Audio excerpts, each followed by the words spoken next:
Hello students, आपने second semester के 4 sample paper कर लिए होंगे और आपको अच्छे से आ भी गए होंगे। आज हम 2016 का ही सेमेस्टर फर्स्ट का सेट ए सॉल्व करेंगे। देखिए, आपका सेट ए है फर्स्ट सेमेस्टर 2016 का। देखिए, सबसे पहला सेक्शन है भौतिक विज्ञान। भौतिक विज्ञान का फर्स्ट क्वेश्चन है, पानी से भरे बीकर की तली में पड़ा सिक्का किसके कारण उभरा हुआ होता है। 4 ऑप्शन दे रखी हैं, समंजन, प्रकीर्णन, विक्षेपण, अपवर्तन। तो इसका राइट आंसर है डी ऑप्शन, अपवर्तन। अपवर्तन के कारण जो सिक्का होता है तली में पड़ा हुआ पानी में, वो ऊपर उठा हुआ नज़र आता है। अगला क्वेश्चन देखिए, सेकंड क्वेश्चन है, किसी लेंस की क्षमता P का सूत्र क्या है। लेंस की क्षमता P का सूत्र है P बराबर 1/f। तो इसका आंसर है हमारा बी ऑप्शन है 1/f। तीसरा क्वेश्चन है, अपवर्तनांक की इकाई क्या होती है। तो अपवर्तनांक की कोई भी इकाई नहीं होती, इसलिए इसकी ऑप्शन है सी, कोई नहीं। हमारा जो चौथा क्वेश्चन है फर्स्ट पार्ट का, दूसरा और तीसरा क्वेश्चन हमारे सिलेबस में नहीं है।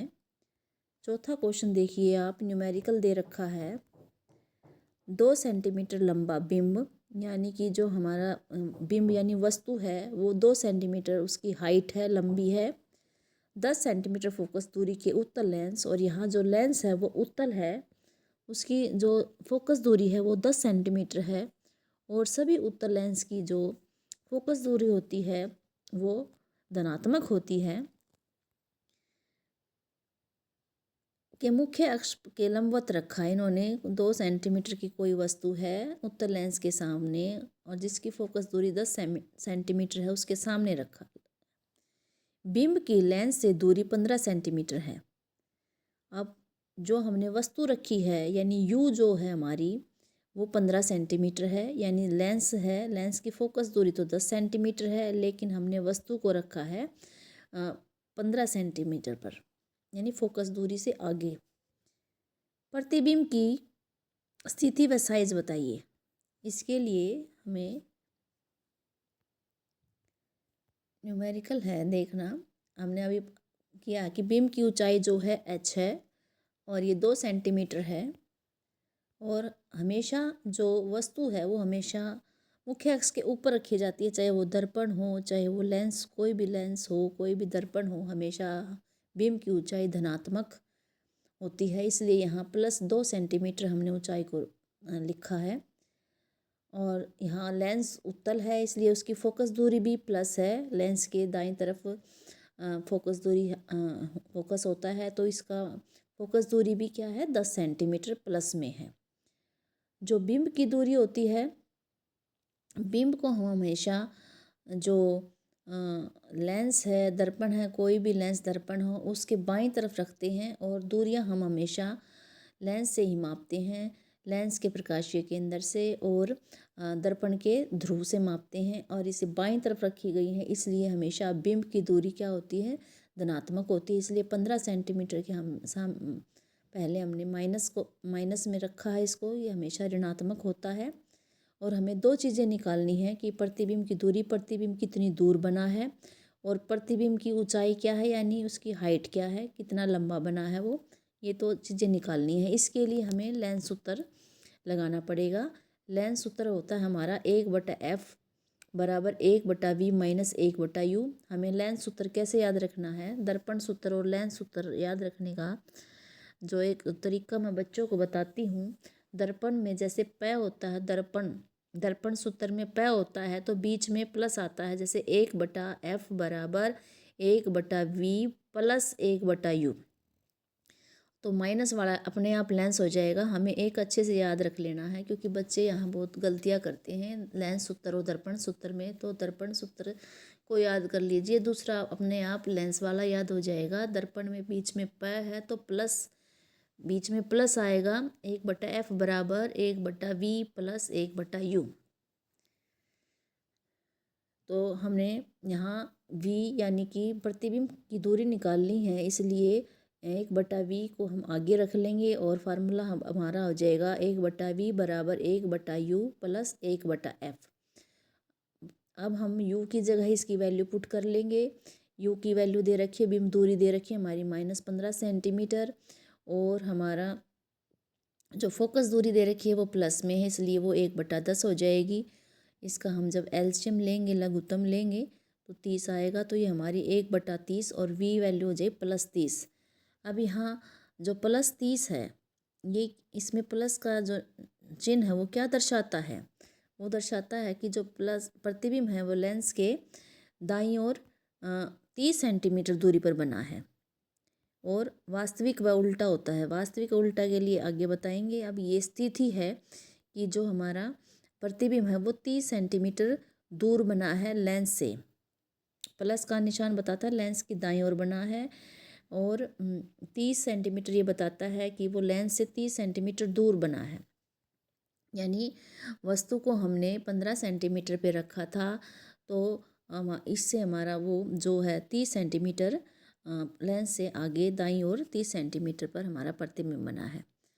अब कितना लंबा बना है उसके लिए हमें आवर्धन निकालना पड़ेगा। आवर्धन का फार्मूला है h'/h। ये ऊंचाई को लेकर है, और इसको हम ऐसे भी लिख सकते हैं v/u। v हमारी प्रतिबिंब की दूरी है और u है बिंब की दूरी। तो हमें यहाँ से h' यानी कि प्रतिबिंब की ऊंचाई निकालनी है, इसलिए ये फार्मूला हो जाएगा h' = hv/u। h की वैल्यू हमारी दे रखी है न्यूमेरिकल में, पहले से गिवन है। तो बिंब की ऊंचाई दे रखी है 2 सेंटीमीटर है, इसलिए हम यहाँ 2 सेंटीमीटर लिख देंगे। और v हमारा अभी आया है 30 सेंटीमीटर, प्लस में है। बिंब की ऊंचाई भी प्लस में है, इसलिए 2 भी प्लस में है और 30 भी, दोनों की hv यानी दोनों की गुणा कर देंगे। बटे में u है, u हमारा माइनस में है, -15 है। तो ये हमारा कट के 15 से हमने 30 को काट दिया, तो -1 नीचे आ जाएगा, 2 ऊपर, तो 2 × 2 4, और नीचे माइनस है इसलिए -4 सेंटीमीटर हो जाएगा। ये इसका साइज़ आ गया। अब हमारा क्या आ गया? साइज़ माइनस में आया है। माइनस का मतलब ये है कि ये मुख्य अक्ष से नीचे बनता है। माइनस जो चिन्ह है वो ये क्या दर्शाता है कि जो हमारा प्रतिबिंब है वो मुख्य अक्ष के नीचे बनता है, और जो मुख्य अक्ष के नीचे बनता है वो उल्टा होता है, और जो उल्टा प्रतिबिंब होता है हमेशा वास्तविक होता है। तो इसका साइज हमारा आ गया। अब ये देखने के लिए कि भाई बिंब कितना बड़ा था और वो प्रतिबिंब कितना बना है, यानी आवर्धन कितना हुआ है, तो उसके लिए हम v/m बराबर v/u वाला भी फार्मूला लगा के देख लेते हैं कि 30 सेंटीमीटर हमारा प्रतिबिंब का साइज था, प्रतिबिंब दूरी थी, और u हमारे -15 जो है वो बिंब की दूरी है, तो हमारा -2 सेंटीमीटर आया है। इसका मतलब क्या हुआ कि जो हमारा आवर्धन हुआ है वो 2 गुना हुआ है। उसका मतलब कि 2 गुना इसका आवर्धन, 2 गुना बड़ा दिखाई देगा हमें वो उस बिंब से वो दुगना, क्योंकि बिंब की जो हाइट है वो 2 सेंटीमीटर है, और जो हमारी उसकी जो उसका 4 सेंटीमीटर आया है, तो उसका 2 गुना हो गया। इसलिए ये हमारा न्यूमेरिकल सॉल्व हो गया है। ध्यान से करना, प्रैक्टिस करना, नोटबुक पे लिख लिख के, आसान है, आ जाएगा तुम्हें अच्छे से। अगला क्वेश्चन है, कांच के आयताकार स्लैब में अपवर्तन को चित्र से दर्शाएं व पूर्ण विवरण दें। इसके लिए हमने आगे किया है, पहले हमें कांच की स्लैब से ये डायग्राम बनाना है। इसको देखना, ये कांच की स्लैब हमने आयताकार ए बी और सी, और फिर हमने डी लिया है।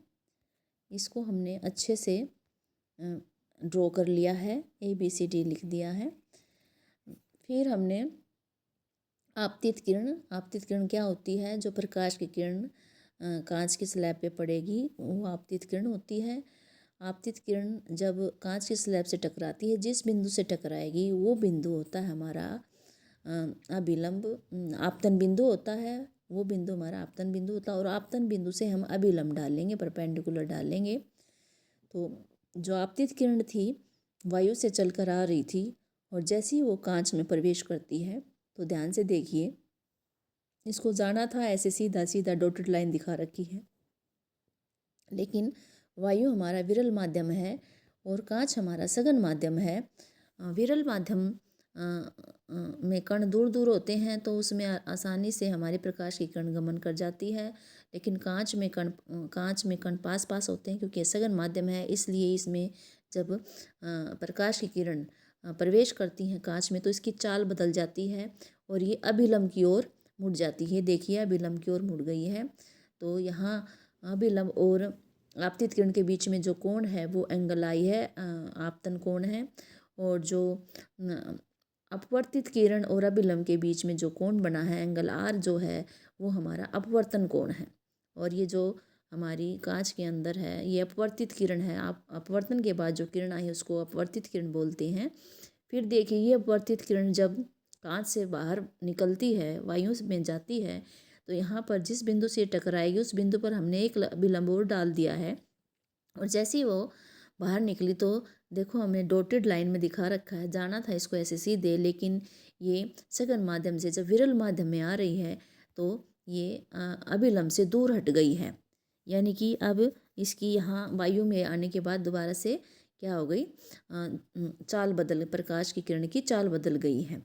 तो इसमें ये तुम्हें अच्छे से डायग्राम बनाना है, मुश्किल नहीं है, आसानी से बना लोगे सभी बच्चे। यहाँ साइड में लिख भी रखा है, यह ऊपर वायु में जब विरल माध्यम से आती है, नीचे कांच है, सघन माध्यम है, तो वो जब प्रकाश की किरण विरल माध्यम से सघन माध्यम में आती है तो वो अपना रास्ता बदल लेती है। दोनों ही पारदर्शी माध्यम है, वायु भी पारदर्शी माध्यम है, कांच भी पारदर्शी माध्यम है। इसलिए जो हमारा प्रकाश का अपवर्तन है वो यही है कि जब प्रकाश की किरण एक पारदर्शी माध्यम से दूसरे पारदर्शी माध्यम में गमन करती है तो वो अपने पथ से विचलित हो जाती है। इस परिघटना को प्रकाश का अपवर्तन कहते हैं और कांच का जो स्लैब है ये प्रकाश के अपवर्तन को ही दर्शा रही है। अब दो उदाहरण भी हैं, आप लिख सकते हैं कि अगर हम कांच के बर्तन में पानी डाल लेंगे और उसमें पेंसिल डुबा देंगे तो हमें वो पेंसिल मुड़ी हुई दिखाई देती है।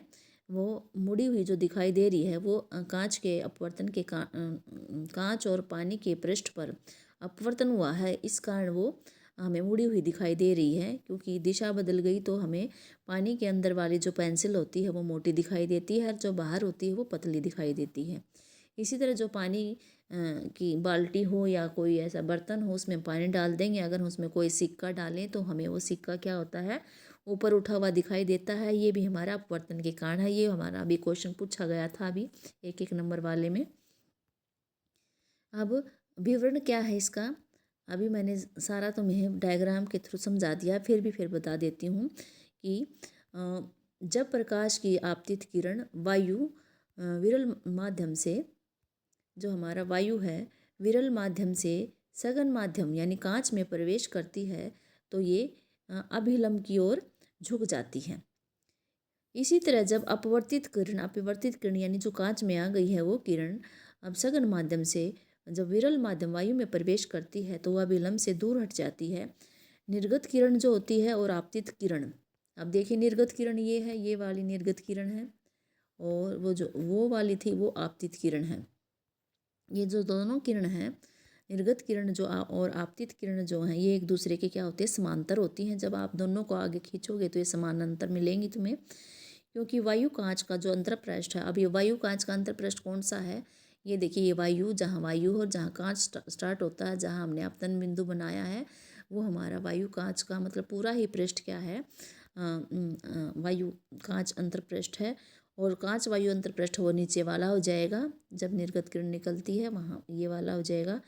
ये इनका जो मुड़ने का जो परिमाण होता है, कितनी मुड़ रही हैं ये, वो समान होता है। एंट्री कर रही हैं और एग्जिट हो रही है, तो इनका जो मुड़ने का है वो एक जैसा होता है, लेकिन विपरीत होता है। वहाँ से तो ये इसमें के अंदर तो थी, ये अभिलंब की तरफ झुकी हुई थी, लेकिन बाहर जाने पर ये दूर हो गई। तो ये दोनों में थोड़ा विपरीत होता है। हमें इससे ये पता चलता है कि जब प्रकाश की किरण एक पारदर्शी माध्यम से दूसरे पारदर्शी माध्यम में प्रवेश करेगी तो प्रकाश की चाल बदल जाती है, जो हमने अभी देखा स्लैब के अंदर। और इसी कारण ही अपवर्तन होता है। प्रकाश अपवर्तन के दो नियम हैं, आपतित किरण, अपवर्तित किरण और आपतन बिंदु पर अभिलंब। ये देखिए, आपतित किरण, अपवर्तित किरण, ये वाली अपवर्तित किरण है हमारी, ये अपवर्तित किरण है, ये आपतित किरण है, और ये आपतन बिंदु पर हमारा अभिलंब दिखाया हुआ है। ये तीनों एक ही तल में होते हैं। क्या है? तीनों एक ही तल में होते हैं। और दूसरा जो है, आपतन कोण की ज्या तथा अपवर्तन कोण की ज्या का जो अनुपात है वो स्थिर होता है।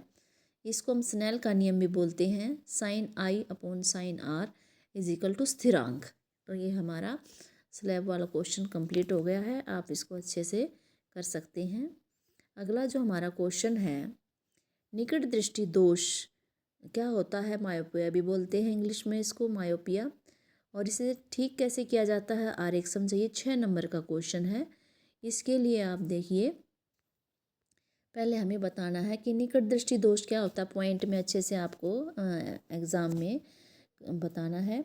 इसमें क्या है, इस दोष से युक्त व्यक्ति को निकट रखी वस्तु तो स्पष्ट दिखाई देती है, यानी हम नज़दीक का तो आसानी से पढ़ सकते हैं, लेकिन दूर रखी वस्तुओं को ये साफ साफ नहीं देख पाता।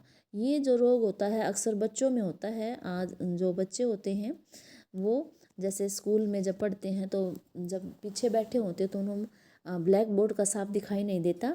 तो जब उनको ब्लैक बोर्ड का साफ नहीं दिखाई देता, उनको समझ जाना चाहिए कि उनको निकट दृष्टि दोष हो गया है। उनको निकट की तो साफ दिखाई देंगी, लेकिन दूर की धुंधली दिखाई देती है, साफ नहीं नज़र नहीं आती।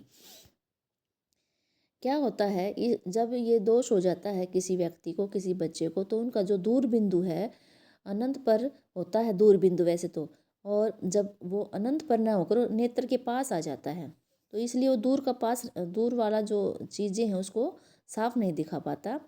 और इसका प्रतिबिंब जो होता है, जब ये दोष हो जाता है तो इसका प्रतिबिंब, वैसे तो प्रतिबिंब जो होता है जब आँख ठीक होती है, कोई दोष नहीं होता, तो जो प्रतिबिंब है, जो लेंस प्रतिबिंब बनाता है वो रेटिना पर बनाता है। लेकिन जब निकट दृष्टि दोष हो जाता है तो वो प्रतिबिंब रेटिना पर न बनकर रेटिना से पहले बनता है, रेटिना से के सामने या पहले बनता है। तो ये तो था इसका। अब कारण देखिए, क्या कारण है कि ऐसे अनिकट दृष्टि दोष हो जाता है। जो हमारी अभिनेत्र लेंस की जो वक्रता होती है, तिरछा जैसा ही होता है, वो बढ़ जाती है, वक्रता इसकी ज़्यादा हो जाती है। और जो ज़्यादा होने फिर नेत्र गोलक का जो वो लंबा भी हो जाता है। ये दो कारण आप लिख देना। अब संशोधन में क्या है, संशोधन क्या है, हम इसको ठीक कैसे करेंगे। अब जैसे कि मैंने अभी बताया, स्टूडेंट्स को ये दोष हो जाता है तो वो डॉक्टर के पास जाएंगे तो वो उनको लेंस चश्मे लगा के देगा। और तो उन चश्मों में जो होता है अवतल लेंस लगा होता है, यानी निकट दृष्टि दोष में हमेशा याद रखना, अपने से याद रखना कि हमें बच्चे हैं हमें कौन सा दोष हुआ है, निकट दृष्टि दोष। तो एक क्वेश्चन आपको ऐसे याद हो जाएगा कि हम स्टूडेंट्स को दूर का साफ दिखाई नहीं देता, बोर्ड का साफ दिखाई नहीं देता, नज़दीक का साफ दिखाई देता है, तो वो निकट दृष्टि दोष होता है। और इसको हम अवतल लेंस लगाकर ठीक कर सकते हैं। तो एक क्वेश्चन, क्योंकि बच्चे निकट दृष्टि दोष और दूर दृष्टि दोष में उल्टा लिख देते हैं, तो हमें ऐसे याद रखना है कि हम स्टूडेंट्स हैं, हमें निकट का साफ दिखाई देता है, दूर का साफ नहीं दिखाई देता, तो हमें निकट दृष्टि दोष हो गया है। नाम निकट दृष्टि है। निकट दृष्टि नाम क्यों पड़ा है? क्योंकि इसका जो अनंत बिंदु है वो निकट आ गया है, इसलिए नेत्र के पास आ गया है, इसलिए इसका नाम निकट दृष्टि दोष है। तो इसका इससे कोई मतलब नहीं कि निकट रखी वस्तु निकट दृष्टि दोष बच्चे ये समझ जाते हैं कि निकट के देखने में दोष आ गया है, लेकिन ऐसा नहीं है। इनका अनंत बिंदु जो है निकट आ जाता है, इसलिए इसको निकट दृष्टि दोष बोला गया है। और इसका संशोधन अवतल लेंस लगाकर कर सकते हैं। ये डायग्राम आरेख बनाने हैं। अब ध्यान से देखिए, इसका जो बिंदु दिखा रखा है ओ पर, ये हमारा जो अनंत बिंदु है, और नीचे बी और सी डायग्राम में देखिए ये इनका निकट आ गया है। ये जो रेखाएं दिखा रखी है, प्रकाश से जो किरणें आ रही हैं वो अलग अलग है, समानांतर हैं, लेकिन यहाँ एक बिंदु पर मिल गई हैं। और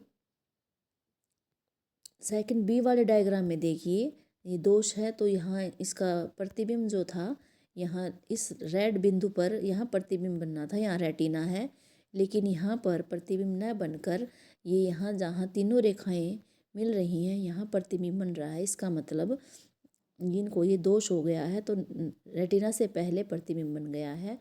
अब सी डायग्राम में देखिए, सी डायग्राम में देखो अवतल लेंस लगा दिया है। अवतल लेंस लगाने के बाद प्रतिबिंब दोबारा से रेटिना पर बनने लग गया है, यानी हमें दूर का भी साफ नज़र आने लगा है अवतल लेंस वाले चश्मे लगाकर।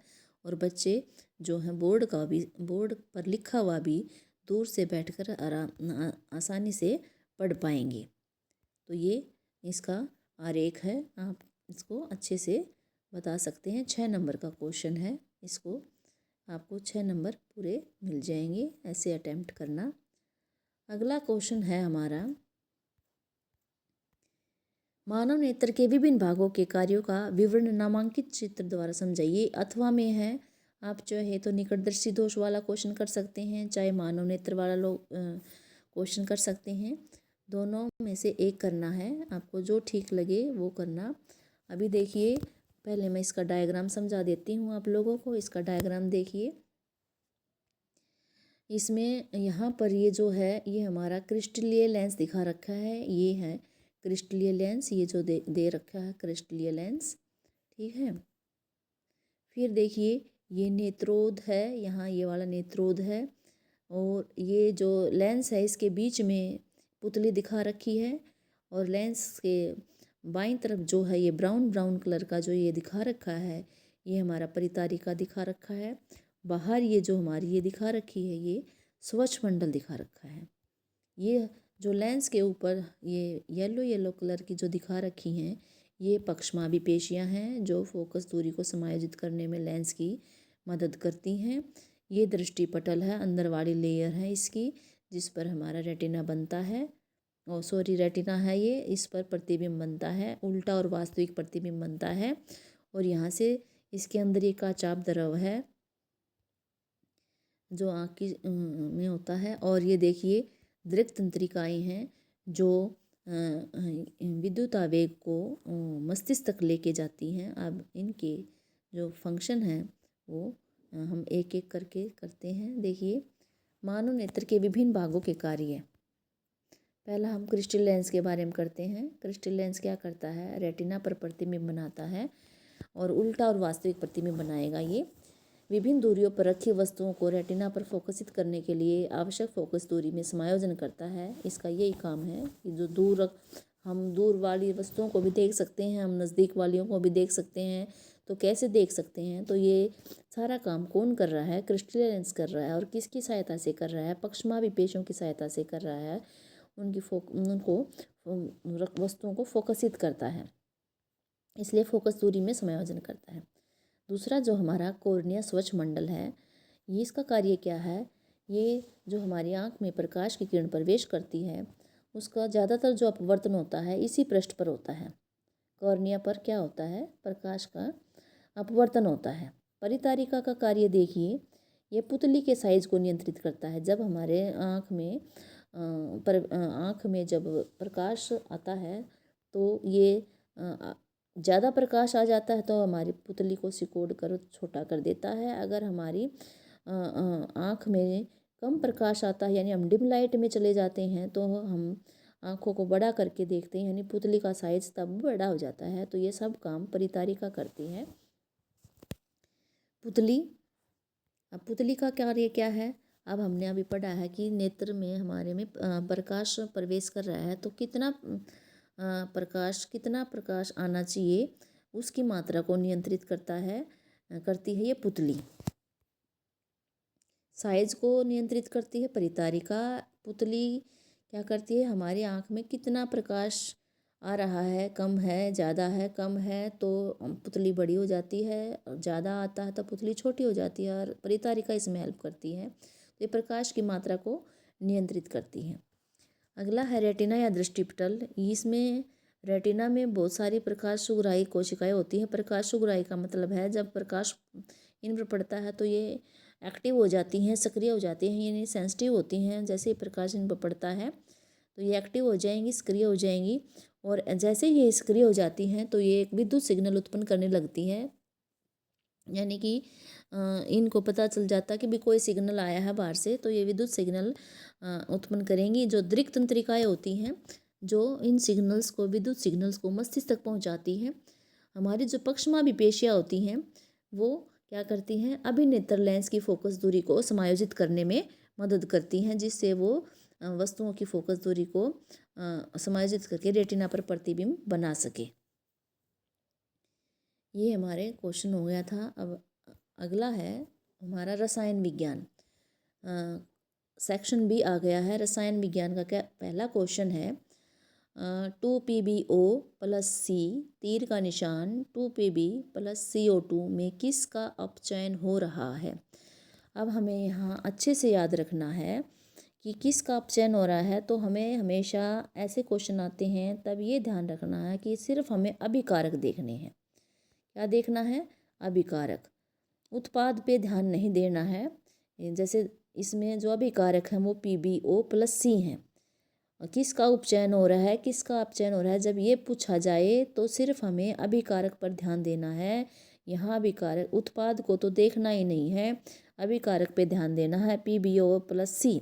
अब इसमें ये पूछा गया है अपचयन किसका हो रहा है, तो अपचयन का मतलब हमें पता होना चाहिए। अपचयन का मतलब है हाइड्रोजन जुड़ना और ऑक्सीजन का निकलना। अभी देखो किसका अपचयन हो रहा है, तो यहाँ PbO है। PbO को देखो नीचे ऑप्शन में क्या है, PbO अभी PbO से क्या बन रहा है, Pb बन रहा है। उत्पाद क्या बन रहा है, Pb, यानी Pb से ऑक्सीजन हट गई है और क्या बन गया, Pb।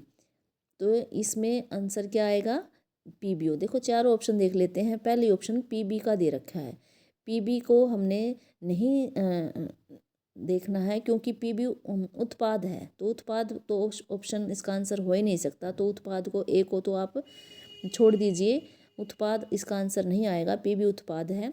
सेकंड ऑप्शन देखिए PbO, इस पर आप विचार कीजिए। PbO देखिए, अब PbO दे रखा है तो जब अभिक्रिया हो जाती है उसके बाद क्या बन रहा है, Pb बन रहा है। तो यहाँ PbO से ऑक्सीजन हट गई है। ऑक्सीजन हटना मतलब कि अपचयन होना, तो यहाँ हमारा बी ऑप्शन। एक बार सी भी देख लेते हैं, Pb व PbO दोनों। सी ठीक नहीं हो सकता क्योंकि इसमें Pb जो उत्पाद है वो आ गया है, इसलिए सी ऑप्शन ठीक नहीं होगा। डी किसी का नहीं, ये भी ठीक नहीं है। तो हमारा ए भी गलत है, सी भी गलत है, डी भी गलत है, और बी ऑप्शन ठीक है, PbO का। ठीक है, समझ आ गया होगा आपको अच्छे से। अगला क्वेश्चन देखिए, ये है 2FeSO4 तीर का निशान ऊष्मा Fe2O3 plus SO2 plus SO3। अब ये देखिए कौन सी अभिक्रिया है, हमें ये बताना है। संयोजन अभिक्रिया। संयोजन अभिक्रिया क्या होती है, वह अभिक्रिया जिसमें दो या दो से अधिक अभिकारक जुड़कर एक उत्पाद बनाता है, वो संयोजन होती है। ठीक है। ऊष्माशोषी, हाँ ऊष्माशोषी कौन सी होती है, जो ऊष्मा को ग्रहण करती है। तो भाई इसकी जो ऑप्शन है हमारी डी ऑप्शन है। इसका जो आंसर है हमारा डी वाला है, बी और सी दोनों। इसकी ऑप्शन है हमारी बी और सी, क्योंकि ये वियोजन अभिक्रिया है। देखिए वियोजन अभिक्रिया में एक उत्पाद है, वियोजन अभिक्रिया क्या होती है जिसमें एक अभिकारक है, एक अभिकारक है, उससे दो या दो से अधिक उत्पाद बनते हैं। देखो FeSO4 एक अभिकारक है, ऊष्मा देने के बाद ये इसमें 3 उत्पाद बन गए, Fe2O3, SO2 और SO3। इसका मतलब ये कौन सी अभिक्रिया हुई? वियोजन अभिक्रिया। अब सी ऑप्शन ऊष्मा शोषी भी दे दिया। आप देखिए इसमें ये जो अभिक्रिया है ऊष्मा लेने के बाद हो रही है, इसलिए ऊष्मा शोषी अभिक्रिया होगी। तो ऑप्शन हमारी डी ऑप्शन ठीक है, बी और सी दोनों। अब देखिए अगली ऑप्शन है AgNO3 प्लस NaCl, तीर का निशान AgCl प्लस NaNO3। ये देखिए, अब देखिए क्या ये संयोजन अभिक्रिया है? नहीं, दो उत्पाद हैं, दो उत्पाद हैं, से दो ही रह गए तो संयोजन नहीं है। संयोजन का मतलब तो था कि दो अभिकारक जुड़कर एक उत्पाद बनाए, लेकिन इसमें 2 से 2 हैं तो संयोजन नहीं हो सकती। हाँ भाई, विस्थापन में क्या होता है? इसमें एक अभिक्रियाशील धातु जो है दूसरे विस्थापित कर देती है, लेकिन ऐसा नहीं है। इसमें क्या है? इसमें जो है Cl जो है Na से हटकर Ag के पास आ गया है, NO3 जो है Na के पास चला गया है। यानी दो अभिकारकों के बीच आयनों का आदान प्रदान हो रहा है, और ये किस में होता है? द्विविस्थापन अभिक्रिया में होता है। अभिकारकों के बीच आयनों का आदान प्रदान, इसलिए इसकी ऑप्शन है सी। विस्थापन भी नहीं है, रेडॉक्स भी नहीं है, रेडॉक्स में उपचयन अपचयन होता है, इसलिए ये है सी ऑप्शन है, द्विविस्थापन अभिक्रिया। अब है हमारी कॉफ़ी की प्रकृति क्या है? कॉफ़ी की प्रकृति अम्लीय होती है। वैसे तो ये कड़वा स्वाद है इसका, लेकिन इसकी प्रकृति अम्लीय होती है, इसलिए इसका राइट आंसर है ए ऑप्शन। अब अगला 8वां क्वेश्चन है एल्यूमिनियम प्लस कॉपर क्लोराइड, तीर का निशान एल्यूमिनियम क्लोराइड प्लस कॉपर, इसको संतुलित करना है। इसको संतुलित करने के लिए पहले हम इसकी समीकरण लिखनी पड़ेगी। समीकरण लिखने के लिए हमें इनके प्रतीक आना चाहिए, फार्मूला बनाना आना चाहिए। जैसे इन्होंने एल्यूमिनियम लिखा है, एल्यूमिनियम का हम देखो ये दिखा रखी है 8वां क्वेश्चन 2Al, एल्यूमिनियम को Al लिख लेंगे। मैं थोड़ा यहाँ आपको समझा देती हूँ।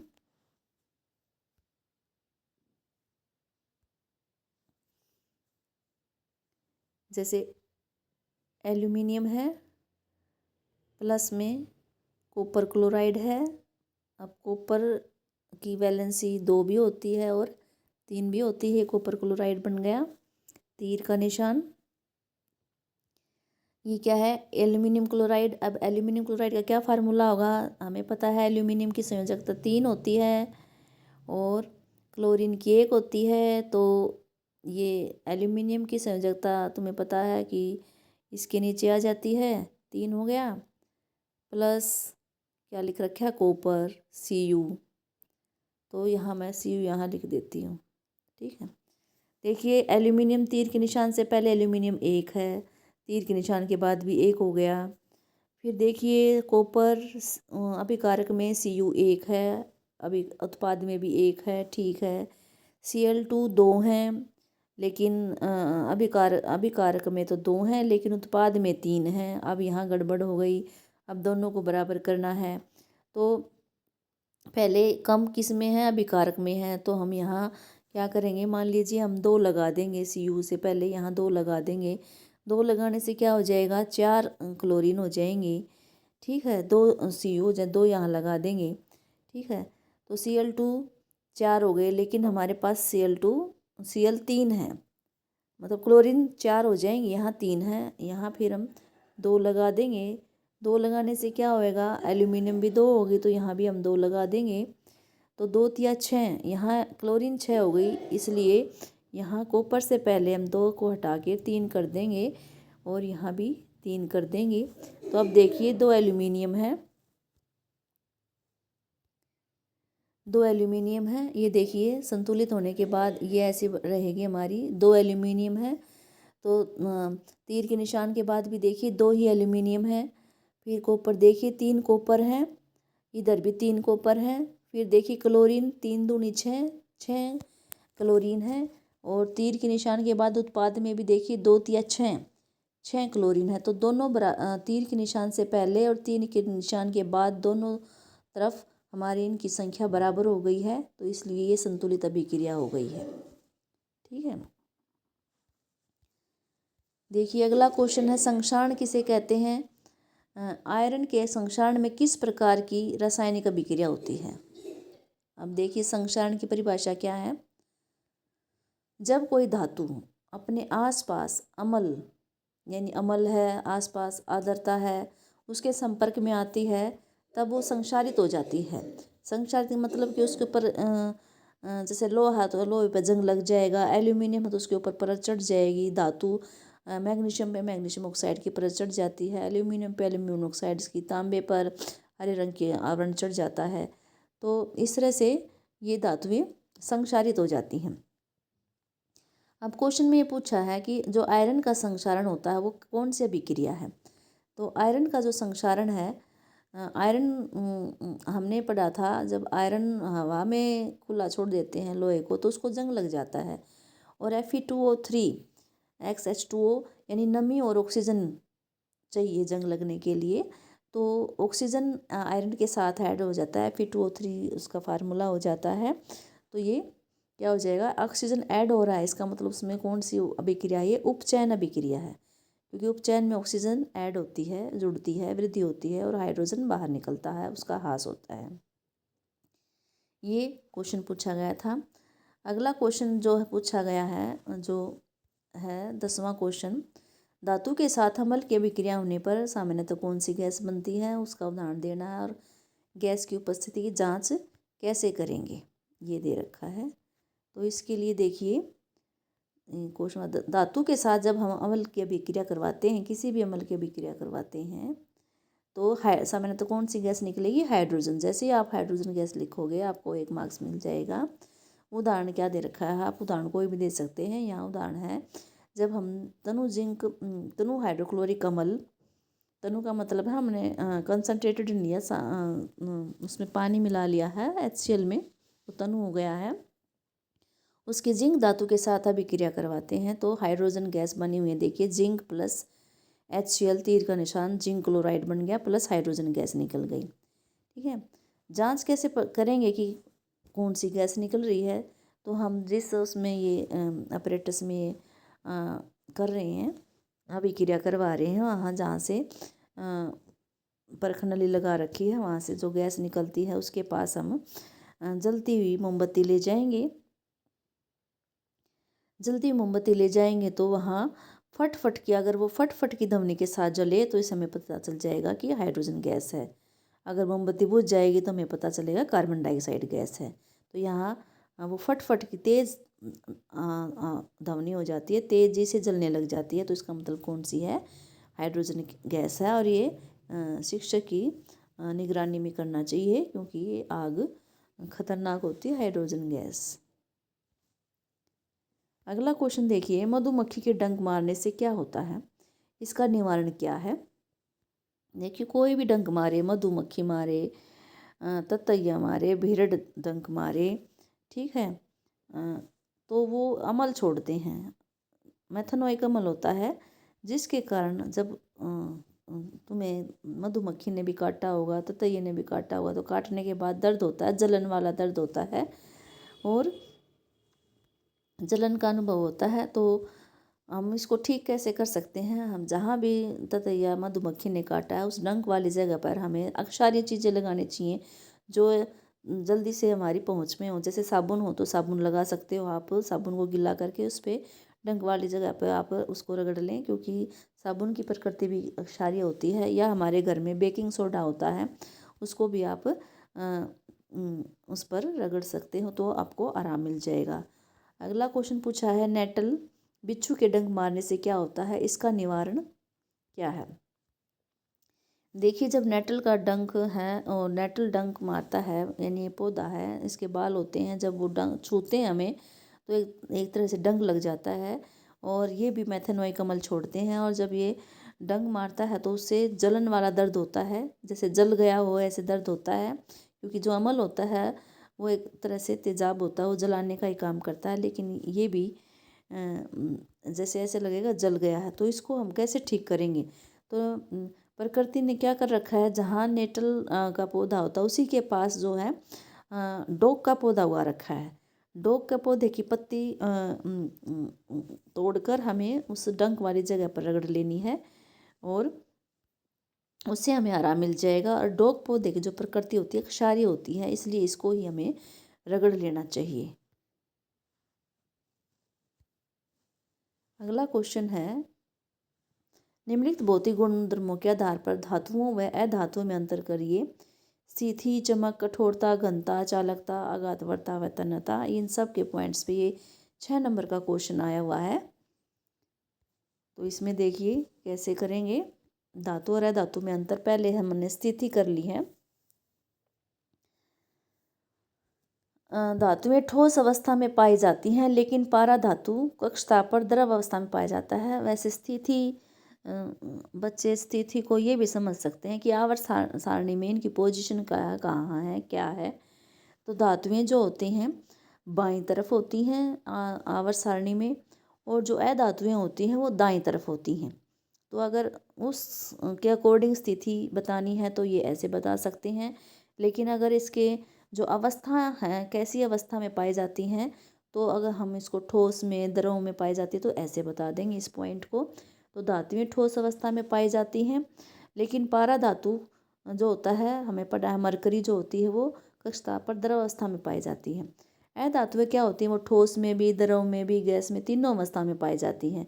जैसे जो ठोस होते हैं वो कार्बन हो गया, सल्फर हो गया, और जो द्रव होते हैं वो ब्रोमीन हो गई। ये 1 नंबर के क्वेश्चन में पूछा जाता है कि कौन सी धातु है ब्रोमीन जो द्रव अवस्था में पाई जाती है, तो ब्रोमीन है। गैस है हमारी, हाइड्रोजन है, नाइट्रोजन है, ये सारी हमारी जो है द्रव अवस्था में पाई जाती हैं। फिर अगला जो पॉइंट हमारा चमक, हमें पता है धातुएं चमकदार होती हैं, सोना चांदी जो है ये चमकदार होती हैं, और अधातुएं जो होती हैं चमकदार नहीं होती, लेकिन एक आयोडीन ऐसी अधातु है जो चमकदार होती हैं। ठीक है। अगला है कठोरता। धातुएं जो होती हैं कठोर होती हैं, हार्ड होती हैं। अधातुएं जो होती हैं भंगुर होती हैं। भंगुर का मतलब होता है इस पे जैसे हम हथौड़ा मार देते हैं तो टूट जाती हैं, लेकिन जो हीरा होता है वो सबसे कठोर अधातु होती है। घनत्व में धातु का घनत्व अधिक होता है, लेकिन अधातु का घनत्व धातु से कम होता है। चालकता क्या है, धातुएं विद्युत और ऊष्मा की के सुचालक होती हैं। जैसे चांदी और तांबा है, विद्युत के अच्छे चालक हैं, ऊष्मा के भी ये अच्छे चालक हैं। और अधातु जो होती हैं विद्युत और ऊष्मा के कुचालक होती हैं, लेकिन जो ग्रेफाइट अधातु है वो विद्युत का सुचालक होता है। आघातवर्ता है, धातुएं आघातवर्ता होती हैं, इनको पीट कर चादर बनाई जा सकती हैं। जैसे भी लोहे के हमारे हम मेन गेट होता है जो घरों में, वो उसकी चादर बना के हम गेट बनवाते हैं, तो वो धातु से ही चादर बनती है पीट पीट कर। और अधातु जो है आघातवर्धक नहीं होती है। धातु जो है आघातवर्धक नहीं होती है, में हटा लेना इसका, आघातवर्धक नहीं होती, यानी इनसे हम चादर नहीं बना सकते, हथौड़ा मारने से टूट जाती हैं। अगला पॉइंट है तन्यता। धातुएं तन्य होती हैं, इनको खींचकर हम तार बना सकते हैं।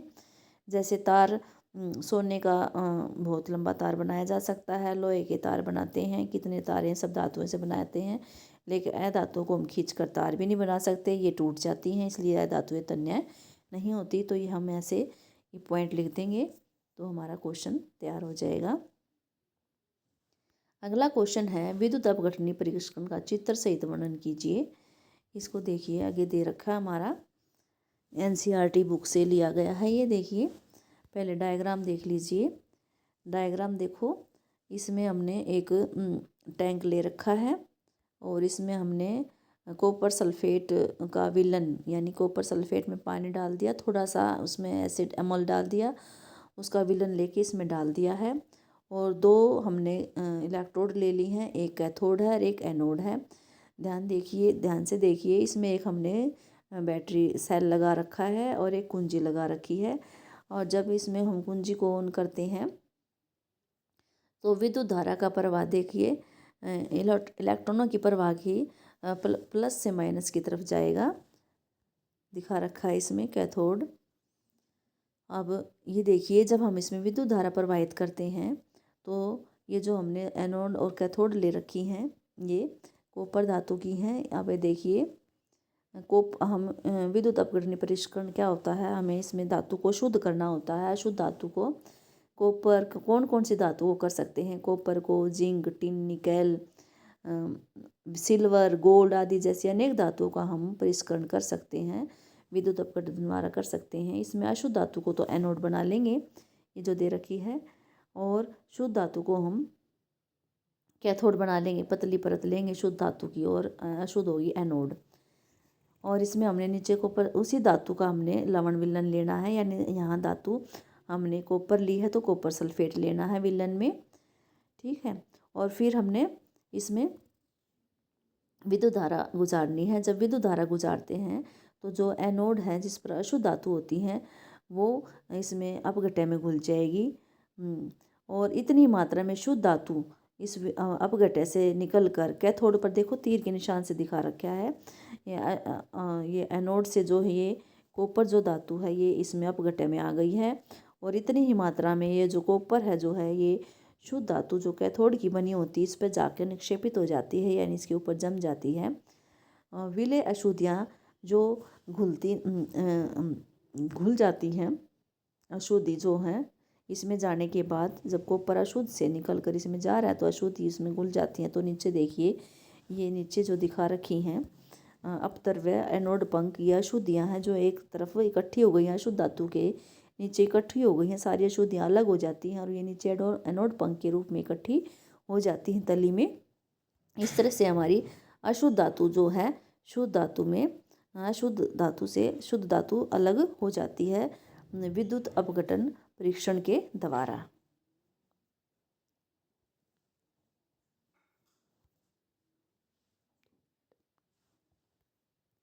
मिश्र धातु को किस प्रकार तैयार किया जाता है, दो उदाहरण दीजिए।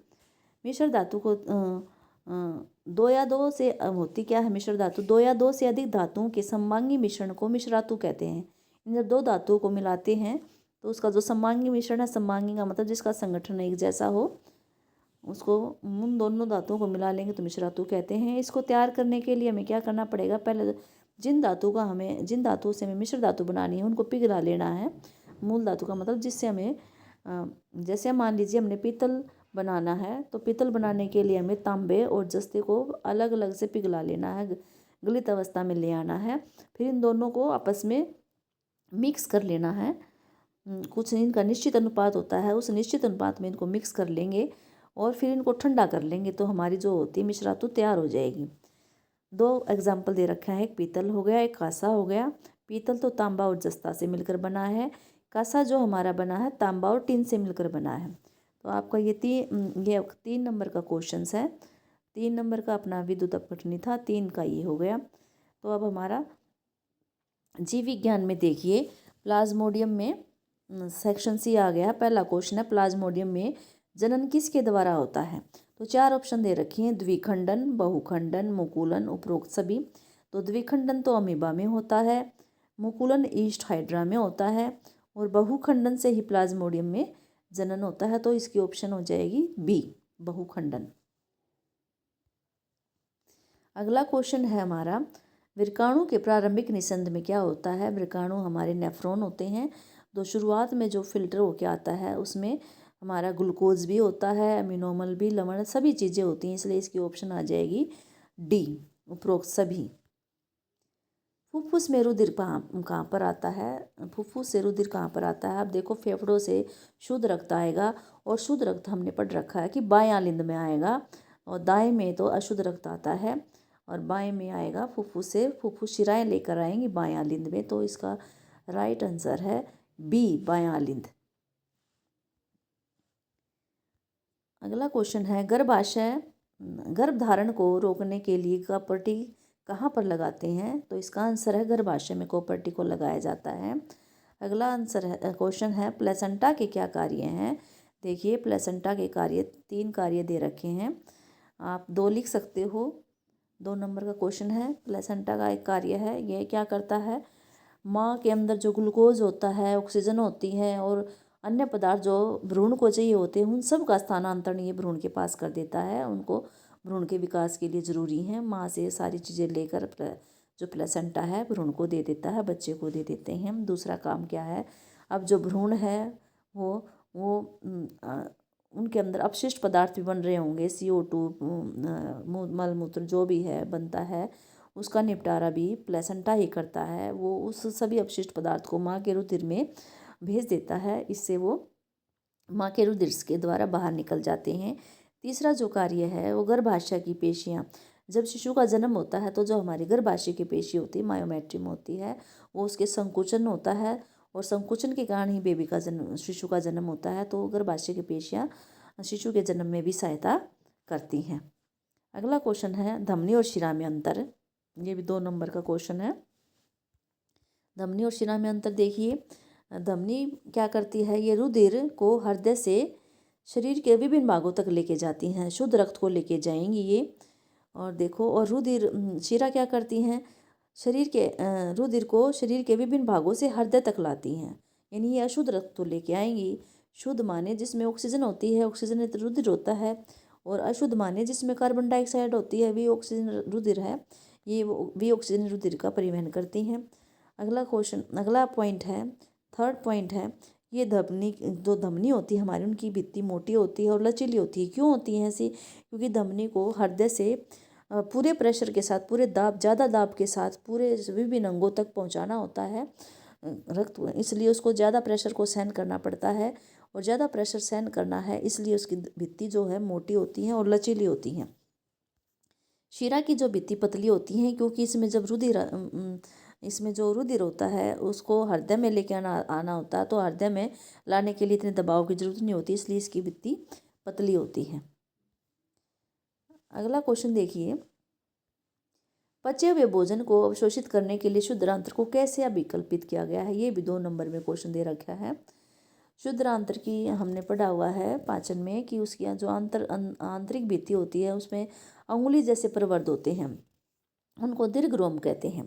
अंगुली जैसे प्रवर्ध यानी कि ये जो हमारी ये ऐसे ऐसे होती हैं अंगुली जैसे प्रवर्ध। ये क्या करते हैं, ये सतह अक्षत्रफल बढ़ा देती हैं और दीर्घरोम में रुधिर वाहिकाओं की, और जब सतह अक्षत्रफल बढ़ जाएगा तो ज़्यादा जो भोजन पच गया उसका ज़्यादा से ज़्यादा अवशोषण हो जाएगा, और इनके ऊपर भी बहुत सारी रुधिर वाहिकाएँ होती हैं। इनके ऊपर रुधिर वाहिकाएँ होती हैं, बहुत ज़्यादा होती हैं।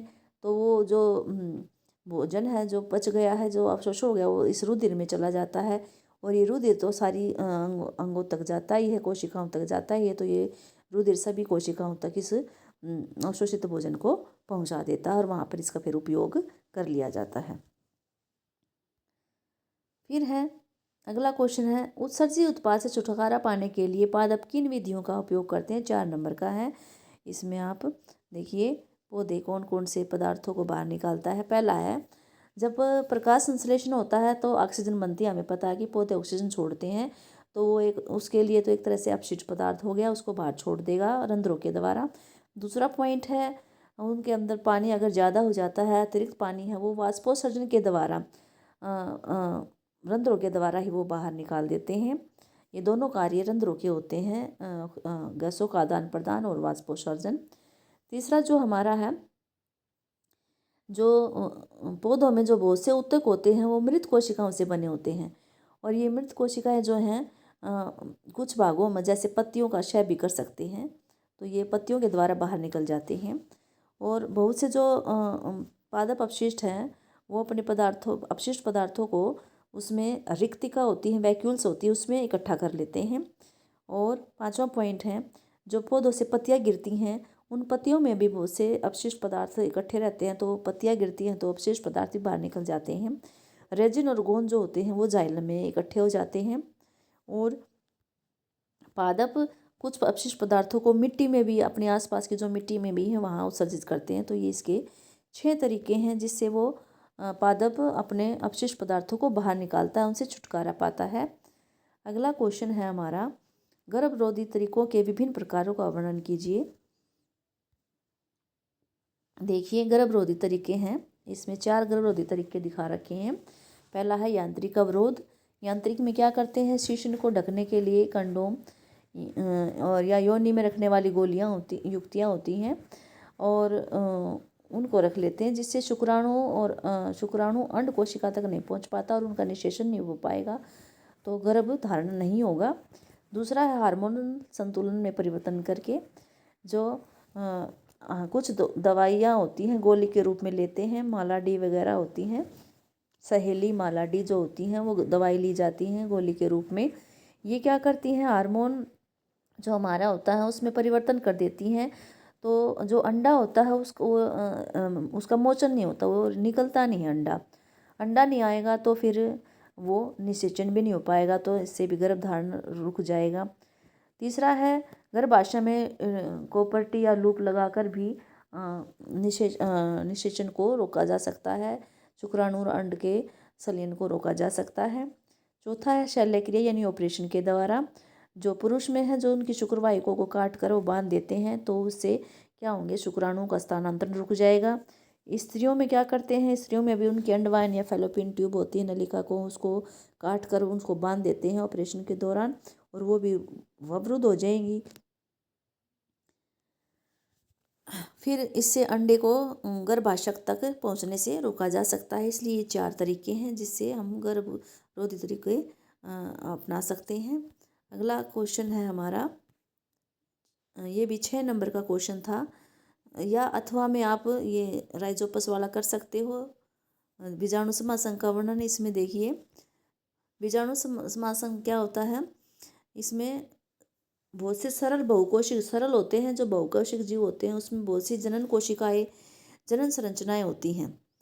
और ये जो डायग्राम दिखा रखा है ये राइजोपस में दिखाया हुआ है। राइजोपस में जो बीजाणु समासंग है इसमें गोल गोल जो दिखा रखी हैं बीजाणुधानी है और ये कवक जाल है सारा। क्या है ये, कवक जाल, ये हमारा क्या है, कवक जाल है। ये कवक जाल है और ये गोल गोल जो हमारी है बीजाणुधानी है और ये बीजाणुधानी में से ये बीजाणु निकल रहे हैं। तो जो राइजोपस है ये एक फफूंदी है और ये इसका जाल दिखा रखा है। इसमें अलग से कोई जनन के भाग नहीं होते कि भाई जैसे नर मादा में होते हैं, पौधों में भी होते हैं, पुंकेसर, स्त्री केसर, फूल जो जनन हो गया, लेकिन इसमें कोई अलग से जनन के भाग नहीं है। इसमें जो ये ऊर्ध्व तंतु दिखा रखे हैं इसके ऊपर जो गोल गोल संरचना दिखा रखी हैं जो अभी मैंने बीजाणुधानी बताई हैं, और इनमें ये बीजाणु होते हैं। ये बीजाणु जो ये दिखा रखे हैं ये बीजाणु जो है वृद्धि करके राइजोपस बनाते हैं, नए राइजोपस का निर्माण करते हैं, उत्पन्न करते हैं। और ये जो बीजाणु होते हैं ये जैसे नष्ट नहीं होते, क्योंकि इनकी जो भित्ति होती है, चारों तरफ एक भित्ति होती है, मोटी होती है, और जब प्रतिकूल परिस्थिति होती हैं तो ये भित्ति इनकी रक्षा करती हैं। और ये जब नम सतह के संपर्क में आती हैं तो इनको जब इनका अनुकूल परिस्थितियाँ आती हैं, नमी या गर्म उष्ण हैं आती हैं, तो ये बीजाणु क्या होते हैं, वृद्धि करने लगते हैं और ये नया अपना कवक जाल बना लेते हैं। तो ये आज हमारा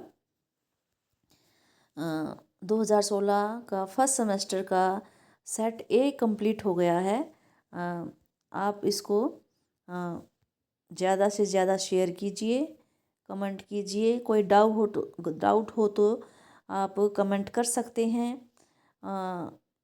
लाइक कीजिए और सब्सक्राइब कीजिए। चैनल पर अगर नए हो तो आप इनसे बहुत अच्छे मार्क्स ला सकते हो। अच्छे से अच्छे लिख कर आप डायग्राम बनाकर प्रैक्टिस कीजिए, आपको सफलता ज़रूर मिलेगी। धन्यवाद।